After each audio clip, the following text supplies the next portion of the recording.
Bien, nous voici sur la fiche 3. Donc sur la fiche 3, que j'agrandis un petit peu, on a cette fois-ci tout à faire, c'est-à-dire on a un énoncé qui vous dit en fait ABC est un triangle rectangle en B, tel que AC égale 20, AAB égale 7, calculer la mesure de l'angle ACB. Voilà, donc j'ai résumé ça par un petit schéma, etc. On a ça un peu de partout. Donc il va falloir trouver 1, la formule, et 2, une fois qu'on a la formule, arriver à trouver la mesure manquante. Donc on va faire le premier ensemble, je rappelle, première chose, on se place sur l'angle aigu qui nous intéresse. Lui, on ne connaît pas, il ne nous intéresse pas, ça c'est l'angle droit, il n'est pas aigu.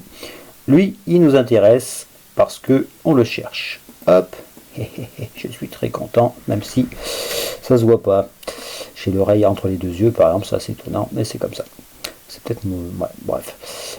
Donc là, on est ici. On identifie les côtés. Le côté adjacent qui est ici, hop, eh bien, ma foi, on ne le connaît pas, on ne le cherche pas, il ne nous intéresse pas. Tiens, je me dis tout de suite, s'il n'y a pas A, c'est qu'il reste O et H. Donc je suis sûr de la formule, ce sera SO.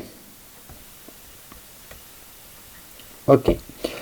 Ça c'est l'hypoténuse, hein, c'est le côté le plus long, il est bien en face de l'angle droit, donc je ne me trompe pas. Et donc lui qui est de l'autre côté de l'angle où nous sommes, c'est le côté opposé. On a bien O et H, donc SO. Donc du coup, on peut écrire la formule qui nous donne sinus de l'angle. Alors connaît-on l'angle? Non, donc il va s'appeler C. Hop, je vais mettre des parenthèses voilà, pour faire bien rigoureusement. Égale une fraction. En haut de la fraction, il y a O, lettre du milieu, donc c'est 7 que je connais. Et en bas de la fraction, il y a H que je connais également et qui est 20. Ok.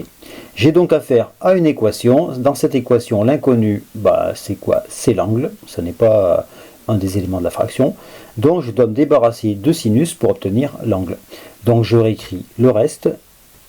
C ne bouge pas, égale, alors cette 20e, je vais le décaler un peu, voilà, sur la droite, puisque avant lui, il va falloir que je fasse passer le sinus de l'autre côté, qui devient donc arc sinus, et je n'ai pas la place de l'écrire, bien sûr, car avec mes gros doigts boudineux, ce n'est pas terrible, arc sinus.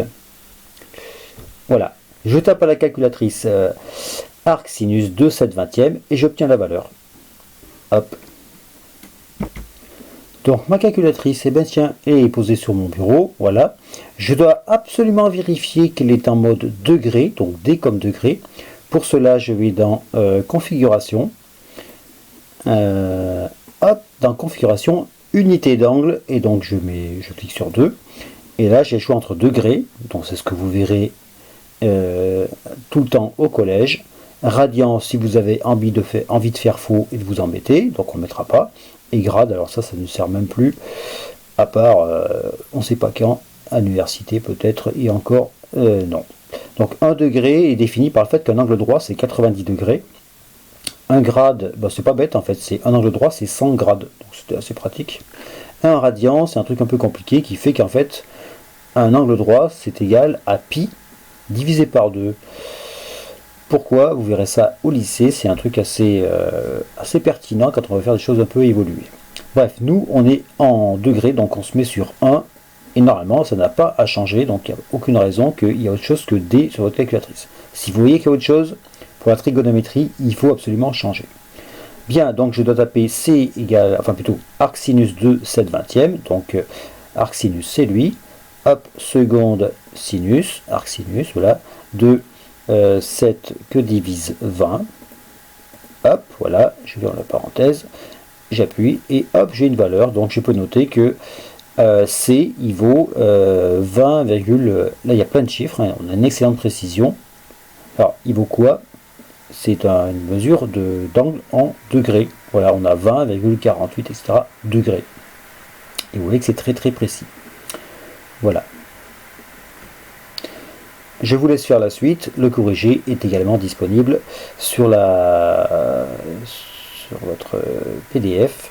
Il y a la fiche 3 et la fiche 4 qui est encore la même. Voilà. Bon courage et à bientôt.